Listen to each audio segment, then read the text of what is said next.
Hi, I'm Jess. Hi, I'm Ryan, and you're listening to Your Therapist is Not Okay. This is our bonus episode, and today we're going to be talking all about pride, what we've been seeing in the past year, and how pride is back to being a protest.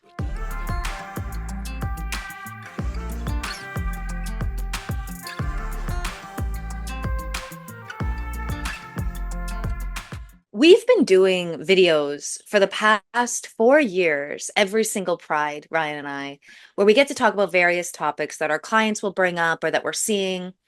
And it's always felt almost like we are like kind of a bit of a downer during the party of pride, talking about various issues of body and being quiet and like, where do you belong? This year feels like a very different year for pride than other years and feels really important for this podcast to kind of reflect that.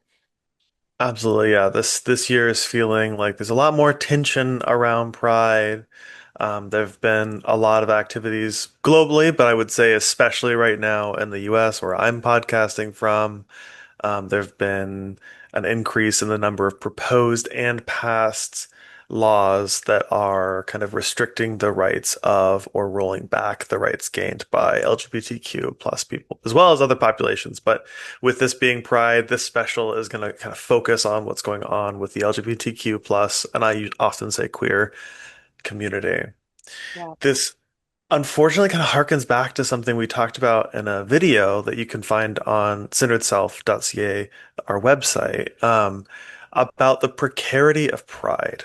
The precarity is really our way of talking about, and other academics have also kind of spoken about this precarity, basically that the rights come and go for Yeah, oppressed communities. And this has been really visible recently with the LGBTQ plus community, where there was for a time an increase in the number of rights, some of which were enshrined in law and some of which were more legal precedents, which we'll talk about kind of the issue with that in a moment here.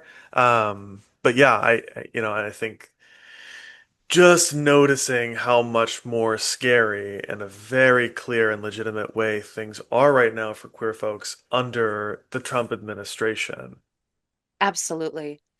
And thinking about some of the clear signs that can be seen during this month. We're still getting many different kind of symbolisms as we usually do around this month, Mhm. um, with rainbows on sidewalks and whatnot. But I know in Ontario, for example, some of those rainbows that have been painted on sidewalks in various small towns in Ontario have had to get repainted several times because they keep getting defaced. Mhm. And we've talked a lot about rainbow washing. And you and I have often been very against it because even though it allows for this element of a normalization of pride, of it being very much something that is seen everywhere, you also don't necessarily combat homophobia by trying to make a profit off of selling something that has a rainbow on it. And what has become very apparent with that element of it almost feeling like a hallucination that people are really accepting is this year when companies have pulled out of funding for Pride. In Toronto alone, where I'm podcasting from, both Google and Home Depot, major sponsors amongst others, have pulled out of our Pride March this year. And Yeah. that is really tricky because not only do we lose that sponsorship, that kind of amount of money that they're willing to pledge, it also indicates that there was a bit of a veneer around what these companies are willing to support based on their bottom line. Mm. This precarity, I think, and especially thinking about the rainbows that you're talking about, just kind of it feels like a rug being pulled out from under you, right? Where we're seeing all these rainbows places. There's a, pride section at Target or whatever during June. Mhm. Starts to feel like, oh, there's acceptance. Oh, I'm safe. And then all of a sudden it's all gone because someone has determined that that's not good advertising right now because it's a more contentious topic.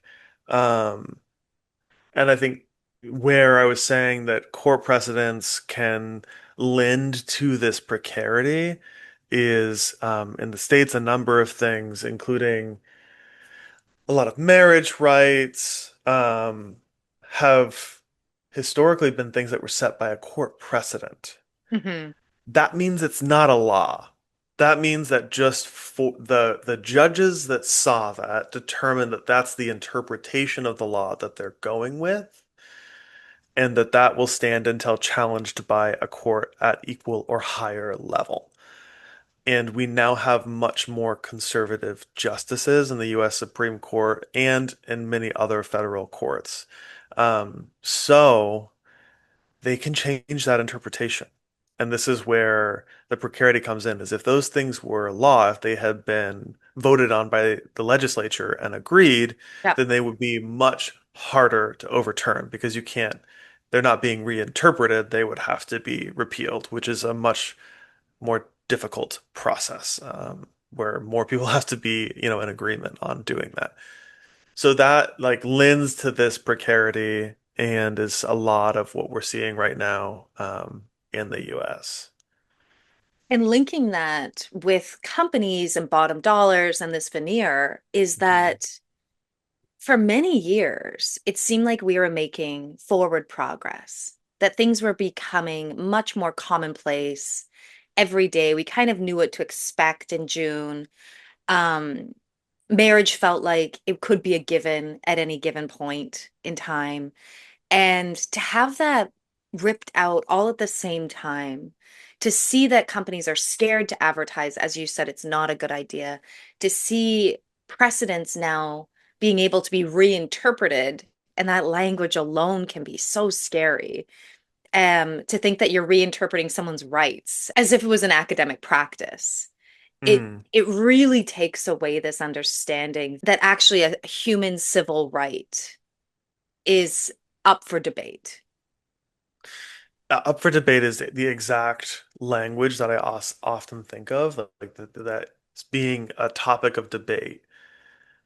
As therapists, I think this has such an enormous negative impact on an individual person's psyche. Like this was growing up in the 90s and early 2000s. Like that, in a lot of ways, those were maybe better than some previous times. And on the other hand, it was the midst of the AIDS crisis. We had been through presidents who refused to even say AIDS during their entire candidacy, or not candidacy, their entire term as president of the United States. So like we had a lot of ongoing stuff, debates about marriage equality, where we had like a state passed it and then revoked it, California. And so, like, all that stuff being debated while I was growing up, it did have this, like, I'm constantly scanning for, am I safe? Am I not safe? Do I have rights today, or will I ever have rights? So much so that by the time that marriage was legal in the US, I was like, okay, whatever. Like, I don't even care anymore if Yeah. the state approves of my marriage, or, whatever type of relationship I wish to have. Um, which I recognize as a coping and protective thing of my own, that I'm like, okay, if you don't want me, then I'm not going to keep trying to have you, Yes. um, in that way. So I do think that being up for debate, which some young folks are now experiencing more acutely than they probably ever did before Yes. in the US, as this stuff bubbles back to the surface, that the impact of that can't be overestimated. I think you said it perfectly. We are both old enough to remember that coming out was often not going to be met with celebration. No. Many of the people that I grew up with were in the closet until their 20s, maybe a little later than that. And in recent years, it almost felt like, well, why wouldn't you come out? Like, what's the big deal? And I think we're seeing how that mindset, unfortunately, is taking a real backwards step Hmm. because of exactly what you just said, of young people maybe realizing this might have been a taste of how you grew up, Ryan. Yep. Yeah, and there's definitely that has a big impact. It does mean that people may be thinking more about, should I come out? Is it safe to come out? I know in reflecting, like I didn't come out until I was out of the house. I had started university, Yep. before I felt like I could come out. It didn't go great at first. It went Mhm. very badly, Yeah, I would say. And with that, like, I'm glad I didn't come out sooner. yeah. And I wish I could say that, like, oh, everything was fine, it was great, there was nothing to be nervous about. But I'm really happy I waited until I had self-determination and control over my own life. Not Yeah. necessarily because it was to the level that I absolutely would have not been okay without that, but still, I have a lot of respect for teenage Ryan doing what they needed to do to be safe. Keep themselves safe. Yeah. I've heard so many, even drag queens, talk about their coming out experience on RuPaul, Mhm. even still being shunned by their families. Even in our latest season, hearing that. And I think that it really speaks to how scary it can be to show who you really are to people in a way that is both devastating and true. And what you're talking about with this aspect of it not going well, I think also can be quite scary right now. And we see the violence that again, violence has always been here. There's always been hate crimes, unfortunately. But to see it really coming back up to the surface where people are feeling emboldened to do the most despicable, heinous crimes to those around their communities can really allow someone to think, why would I if this is what could happen to me? Why would Mhm. I be publicly out right now? Yeah. Yeah. And I mean, that comes to a very salient example in recent media. And I will give a little trigger warning right here. It's just for the next couple minutes that there's some violence. Yeah. But I want to do it justice, so I'm going to say it directly that Jonathan Joss, voice actor on King of the Hill, also actor on Parks and Recreation, he was a voice actor for John Redcorn on King of the Hill, um, lived with his partner in San Antonio, Texas. They had been harassed for a long time by their neighbors with homophobic slurs and such. And then one day, I think their house had burned to the ground and don't know why or how, and their dog's remains were placed in their mailbox. And after Jonathan discovered the remains in the mailbox, the neighbor drove up and shot and killed him. He was survived by his partner, who reported as a hate crime. And initially, San Antonio police refused to investigate it as a hate crime. Yes. The shooter is in custody and charged with first degree murder felony, and they are now investigating after a lot of pushback, investigating as a hate crime. But the level of kind of torment and violence with the ongoing bullying from a neighbor, bullying harassment from a neighbor, and then the premeditation to like desecrate the corpse of their dog and then kill them. Yeah. I don't have words for that, but like when you said people are emboldened towards violence, that's the level of violence that we're talking about. We're not just talking about a sneer on the street, which is actually, in my opinion, as like it is despicable. Yes. Yes. We're talking about somebody who would actually kill your whole family, like your animals inside. And to have witnessed that in your final moments, Yeah. it just shows that people hate you that much to want to hurt you that much to the point of death. And this is the thing about being up for debate. Right. Yeah. Because if you're up for debate, usually if you're having a debate, that means that the opinions that are coming to the table, they're allowed to come to the table. It's okay for us to talk about what's the best approach and debate about what's the best approach to, expand the city. How do we want to do that in a way that's good for the residents in the city? All opinions welcome. Mm, But now we have a situation where it's like, should these people be allowed to exist? All opinions welcome. Let's debate it. that's debated. Right. And so that's where I'm like, okay, once that's up for debate, then it's almost kind of giving this platform to like, okay, well, if you think they should die, it's okay to think that. And that the jumps to enacting that assault or murder gets shorter and shorter until it happens. If it's up for debate, that means my homophobic views are also now having some legitimacy. Mhm. And that short leash that might have kept me at check, I guess, allows me to then hurt. And a lot of the people who are having these debates are not necessarily welcoming a wide swath of views either. You have a lot of people nodding their head at some of the most hateful wording, language, rights, and it getting passed or it seeming fine. And that is a precedent that then sends to people who can have these just horrific beliefs about another person Mhm. legitimized. It does make me think to be a bit of a nerd.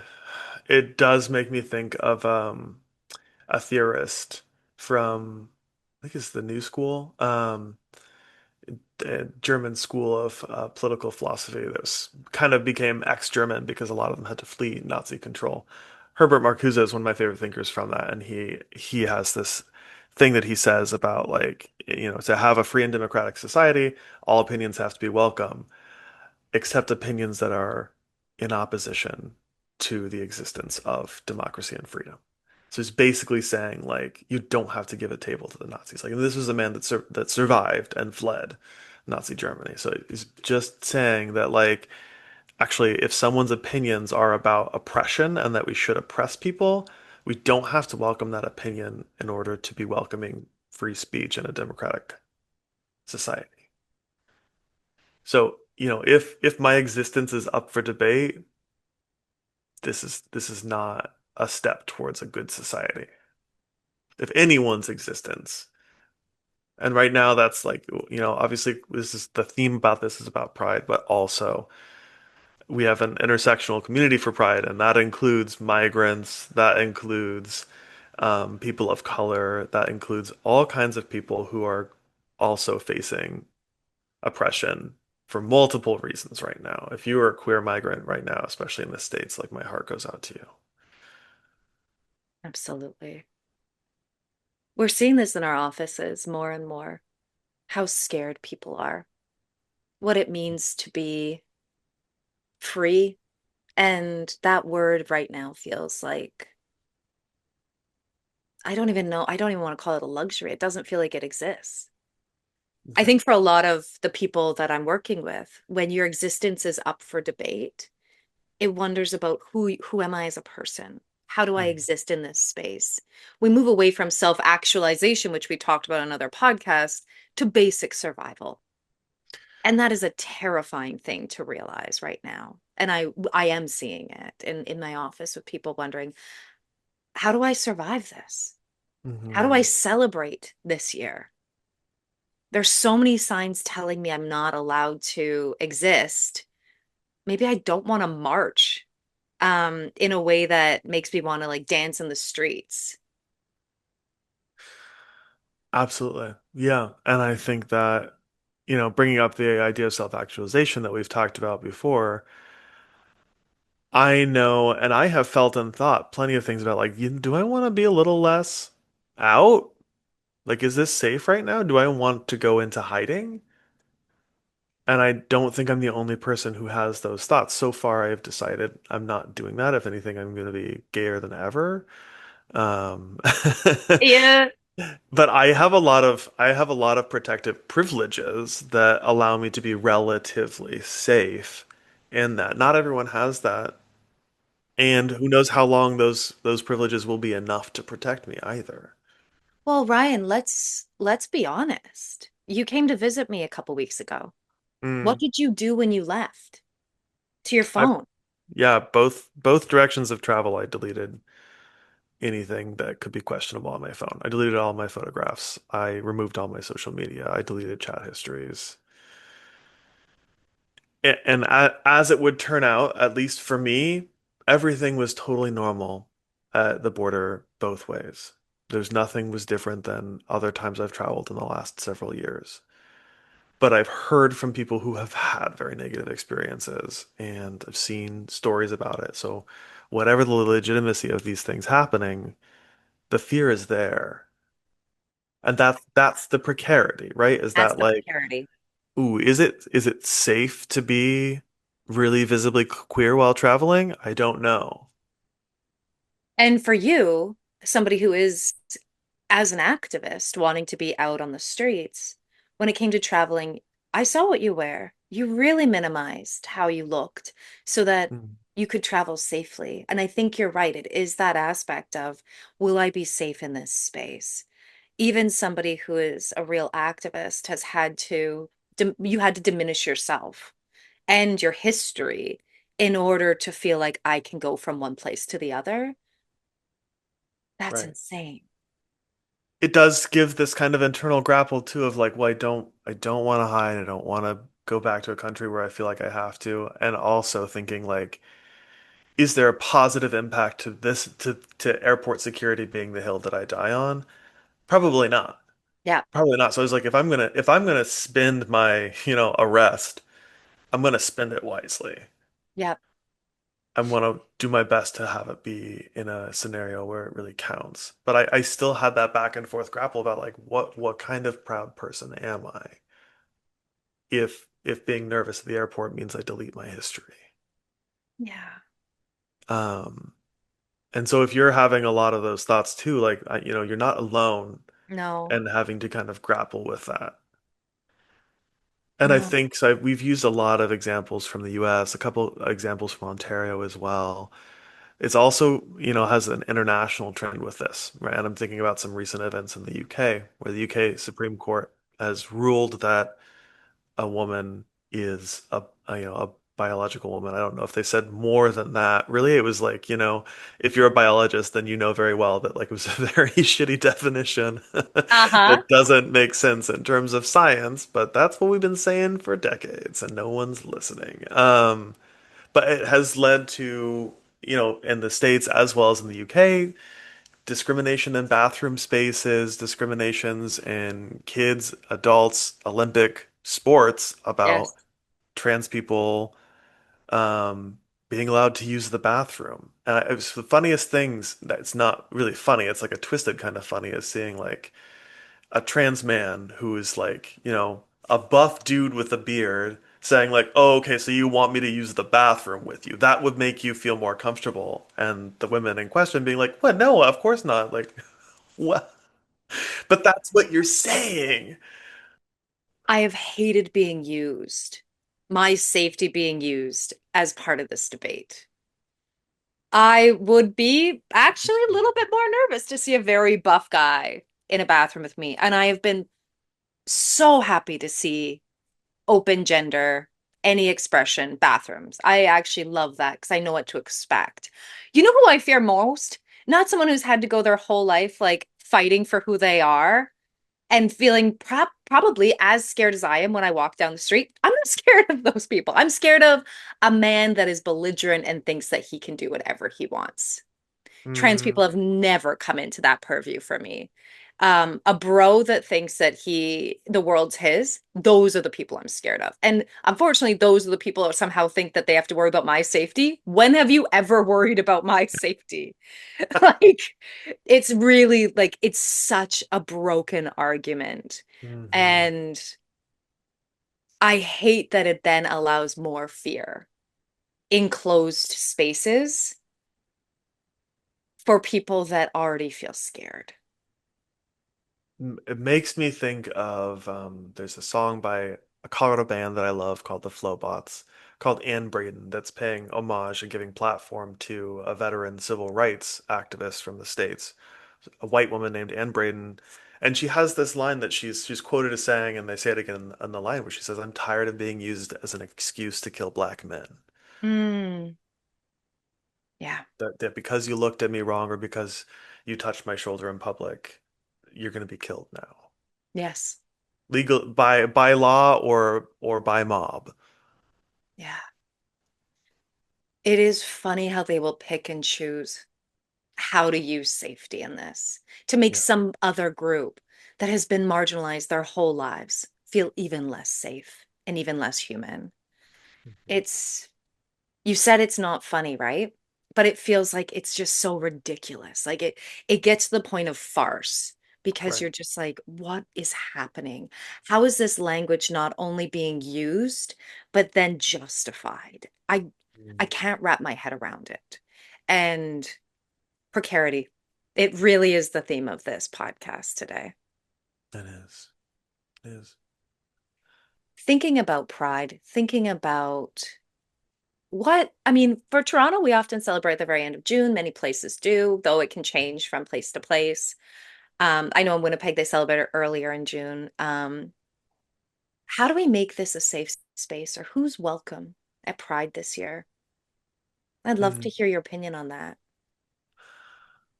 Yeah, this is a theme that we've talked about some in the past. Just kind of how pride, even during the best of times politically, is still really complicated for queer folks. I think especially for, but not exclusively for gay men, there's a lot of kind of expectations around bodies at Mhm. Pride about being lean, being muscular, having kind of a certain celebrated body, and often people feeling less welcome if they have a bigger body or thinking that they should be more covered up than the jockstrap and harness gays that are Mm, marching. Or people, doing kind of extreme diets to get ready for Pride because they're not Pride ready unless they're snatched or whatever.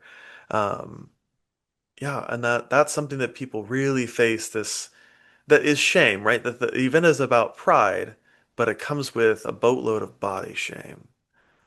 And that makes the kind of question about who's really welcome at Pride. If only skinny people are welcome at Pride, what portion of the population does that actually cover? I absolutely. often ask people that like, is this the liberation that you fought for? Mm, Skinny people drunk in the street? And that's mhm. no shade if you're thin and you want to party. Power to you. But like, don't forget other people exist. I think also it's that aspect of, even though we're facing such backlash right now within our community, there's still this pervasive hierarchy sometimes to bodies that we're still seeing, even this year.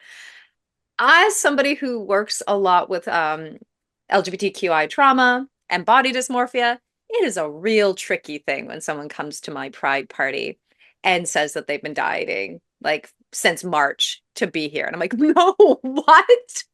Um, the language that women have fought for, oh my God, we still fight for it since like forever.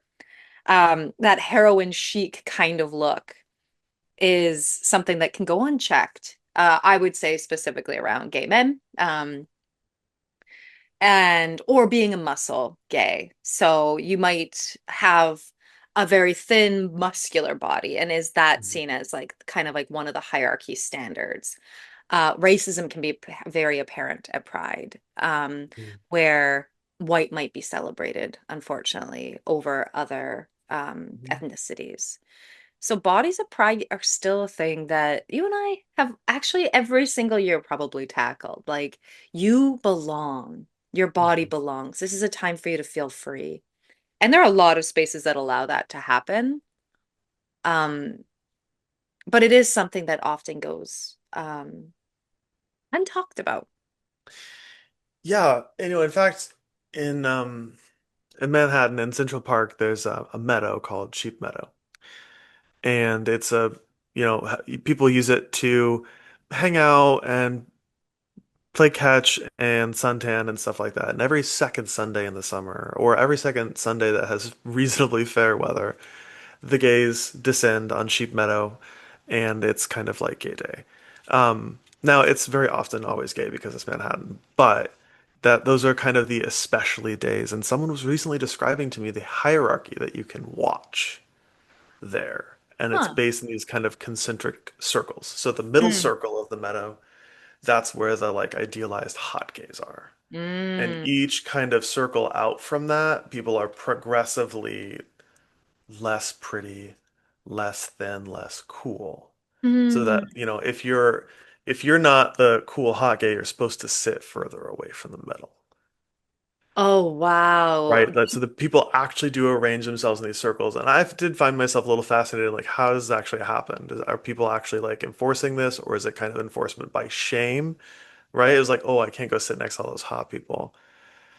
Because I know, well, first of all, I am hot, but I'm not the quote idealized body per se. I'm marching myself straight to wherever I want to be. If I want to be in the shade, then I'll probably be the edge. If I want to be in the sun and tan, I'm going to be in the middle. I don't care if the muscle queen's next to me. She can Mm, watch me eat cake. yeah. Drool, wishing you could ever taste cake. Actually, I was just thinking Sorry, that. that got really I was catty. like, oh, honey. Oops, she jumped right out. What you're talking about is something you and I talked a little bit about, oh gosh, earlier this season about disciplinary power, which is a term from Foucault that Yeah. talks a lot about it's not that there are actual laws, but there's the look you might get or the feeling of belonging you won't have. All of those kinds of ways police us into wanting to fit. And when Mm, we want to fit, it means we don't step out of line. And there's a ton of things we do in society all the time that kind of keep us in line. And what you're talking about with this kind of Manhattan Park is that you might not necessarily have anyone tell you anything, but you hmm can still feel pretty out of place. And that's that kind of social policing that we can do as groups of people. And at a pride party, you can have any body you want, but if you know that I actually I won't fit in here. You either hmm won't go or you're going to try to augment your body in some way to fit. Yeah. That disciplinary power, thank you because you're a genius. I'm connecting that with kind of this experience of precarity and the kind of we talked about people being emboldened towards violence and homophobia. The disciplinary power has in a way reversed. For a while, the discipline was not to be judgmental or mean towards gay people. Like it was not cool Yeah. for a period of time to be homophobic. Yep. And so if you did homophobic stuff, you would be, you know, people wouldn't talk to you as much. Someone would tell you you're being a dick, whatever. Whereas now that's kind of reversing.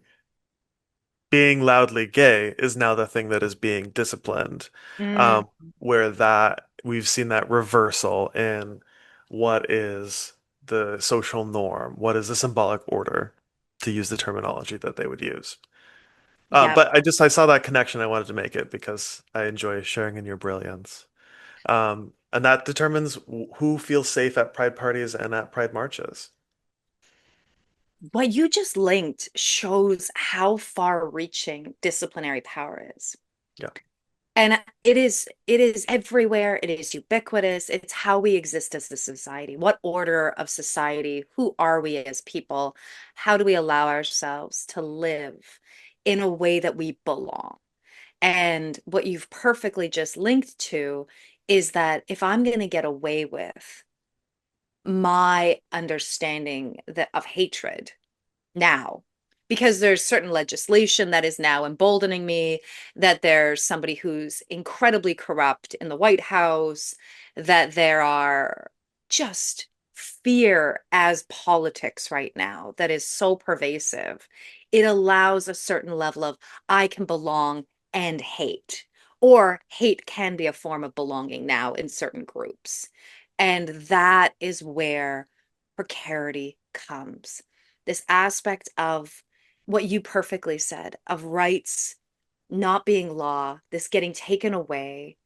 It can make you feel like it can actually make you feel quite displaced and can make you feel like, did it ever belong? Did I ever belong? Like, where's the veneer here? What happened to shift this? It turns out it's just one person spewing hate that then cascades along a group to allow you to feel scared being yourself in the street. hmm hmm And I guess, we're thinking that more people are probably going to be afraid this year Yeah. about going to Pride or being at Pride. I know it's crossed my mind to think like at the march, is there going to be a violent event? Is something going to happen? Yep. And that was very much something on my mind when I first started going to Pride Hmm. a while ago. Um, and is now, it was not for a while. and it's back on my mind again. Right? There's always been the little contingent of like people who had some chant that they wanted to say as you walk by. That in most places I've been never went away. But now that being more emboldened to maybe do something violent.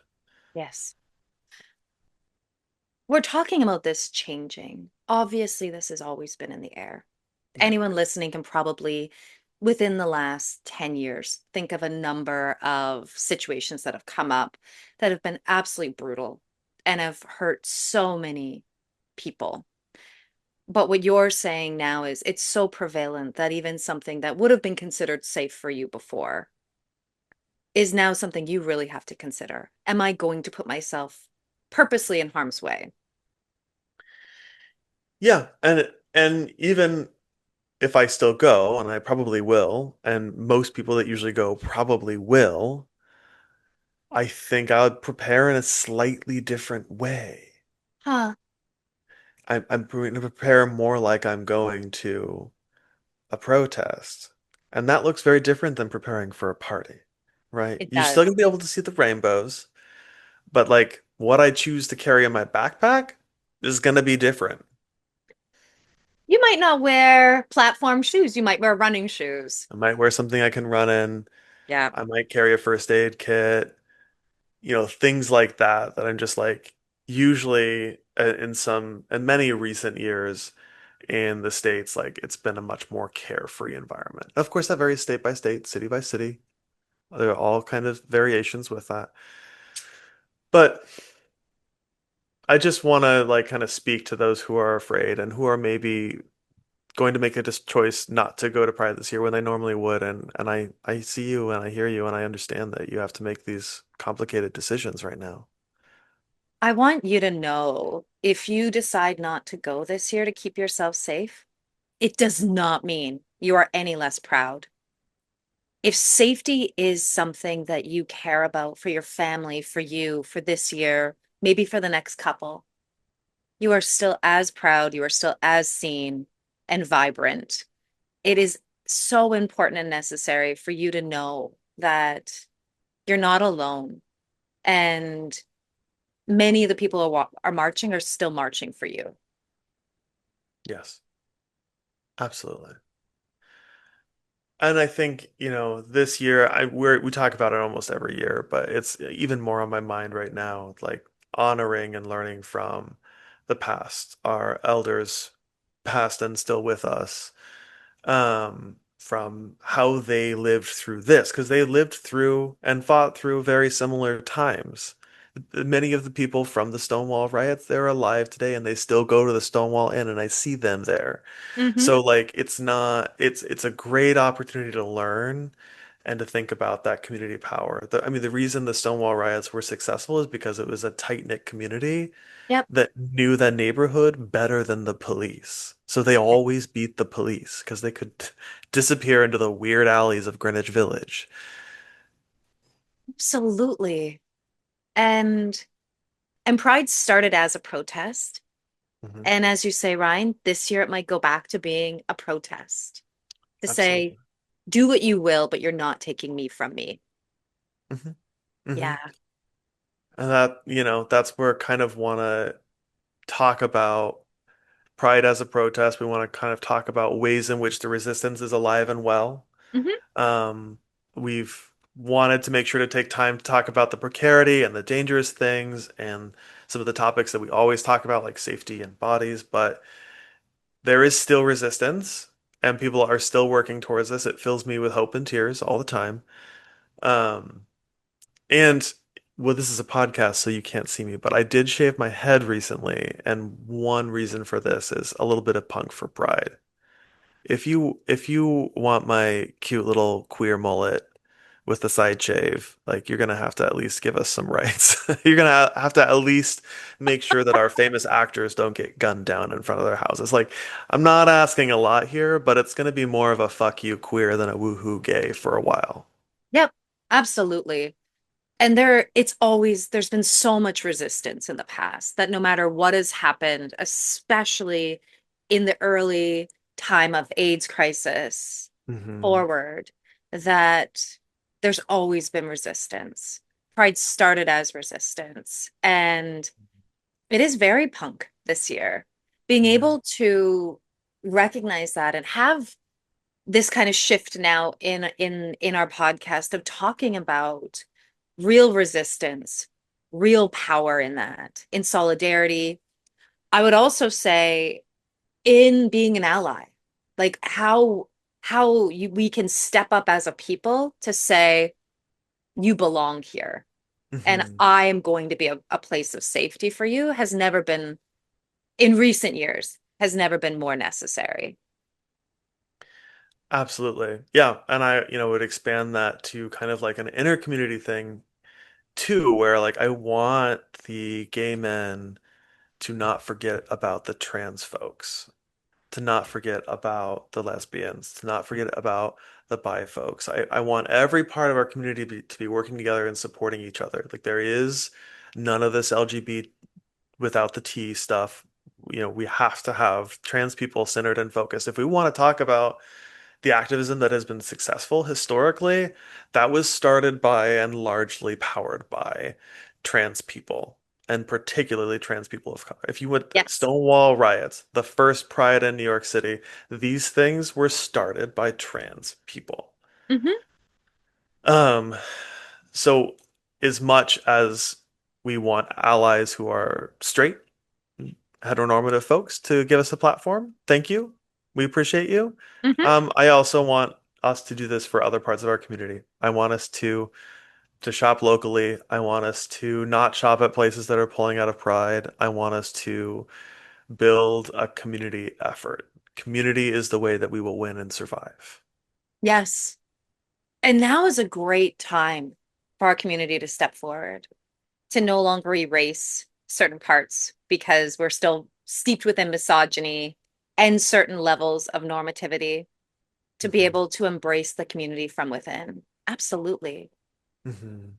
Um, there is something that's been posted a lot about actually, it kind of is interesting because you and I have often fought against rainbow washing, but this year might actually be the year where wearing a rainbow can be an act of protest. There was a great video that's been circulating around with a lot of my friends' feeds about how symbolizing yourself as safe can allow somebody to just breathe a little easier in your presence. With so much violence and not knowing exactly which public space am I going to be able to be myself or safe in, a rainbow can symbolize Hmm. so much right now.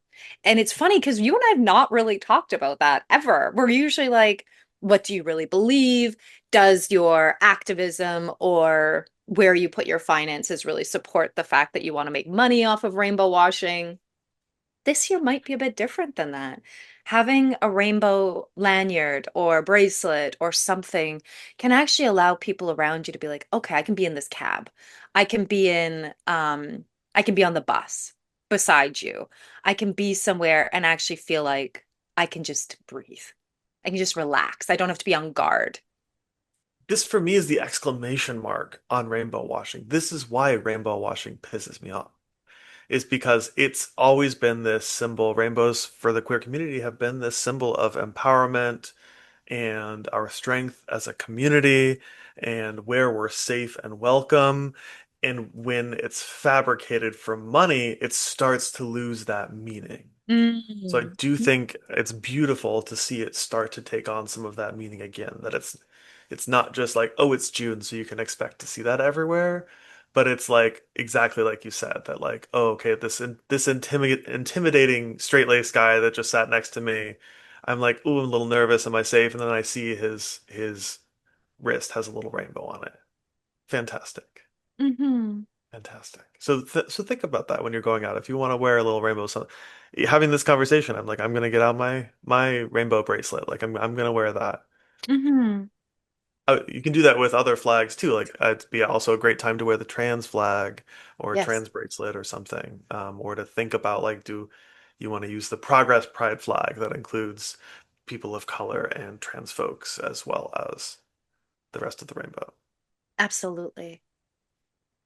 There are many things that we can do right now as a small act of resistance. Mm. Everyone can.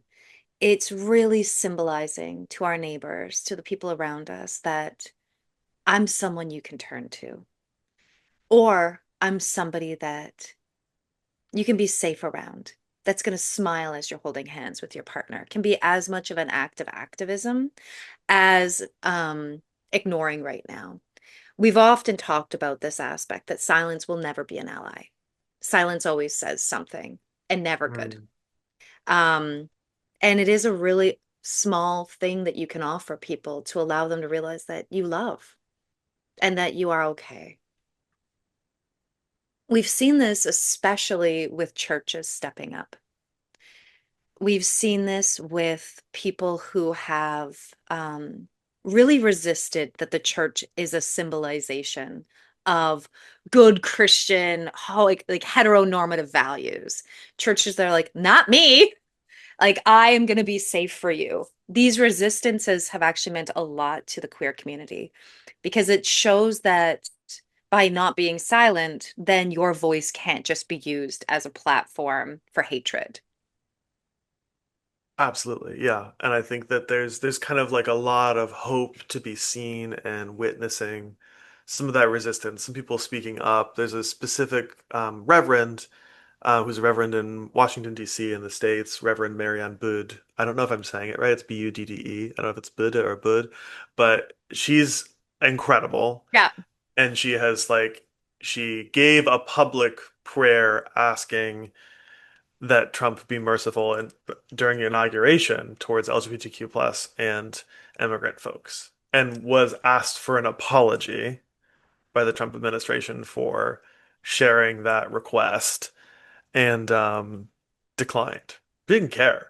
And there's such a power in that. And that's really bringing the force of her institution behind her as well to say, like, I'm actually not that assailable of a person. To hold that position in DC is like quite a success as a reverend, and she's using that platform. The the recently deceased Pope actually used their platform for migrants and said like the Catholic Church is pro-migrant. He himself even said, and I've been saying it for years, many people have been saying it for years, that Jesus was an immigrant. So Yes. like get on board, okay? Like literally, that's the manger story. They were refugees. Hmm. So, really thinking about where are our values and are we using certain institutions and certain privileges just for our material gain, just for our political reasons, or are we really evaluating, are you living within your faith? This is a really important time to check ourselves, Mm, to think, what do I believe? Who do I want to be? And how can I illustrate that, symbolize that on my body, in my actions, and how I treat the other? Even if you are not part of the LGBTQI plus community, your voice now matters. It has always mattered as an ally, potentially this year more than for a long time, to be able to illustrate who you are. And it doesn't take much. When it comes to immigrants and refugees, so much can be done with a smile, with treating somebody like a person, mm, and realizing that this could be as much of your protest as going out in a march is paramount right now. The small actions that we do, we may never get to see exactly what happens with that mm, action. But I've seen in real time how people pay it forward.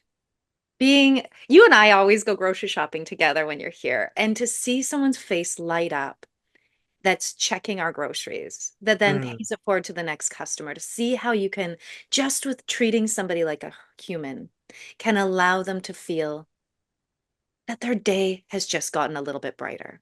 mm. There's so many little things that we can do right now that do not feel little to the person that we're giving it to. Absolutely, absolutely. And I think it can be easy for me at least to underestimate the impact of my actions with some of those things. I've been doing a lot of running this year, and I always wear a kind of headband thing to protect my head from the sun and help with heat control. Anyway, that's too much information already. It's a Progress Pride flag as the pattern that's on my headband that I always wear. And I have been stopped almost every week by someone to thank me Hmm. or to say like not a lot of people, feel as comfortable wearing that right now. And it means a lot for me to see you. Hmm. Um, and I'm in a very relatively safe place to do so, but I think I would do that just about anywhere I was. And that kind of little thing can really matter. It's the visibility of the rainbow. And if you don't feel comfortable with that, I've no judgment for you. But there are other options too, right? You can be a platform, you can share a video, you can talk to friends about it. You can also make a donation. You don't have to tell anyone that you did that. You can make a donation to a trans rights organization or to someone working with migrants or to someone supporting liberation in Gaza. Like there's so many different things that you can donate to. And maybe you don't feel safe, comfortable, or excited about going to Pride this year, and you're a queer person, and normally you would spend maybe hundreds of dollars during Pride going to parties and events. If you're not going to spend that because you're not going, give it to charity. Hmm. We have a lot of options that can empower our community.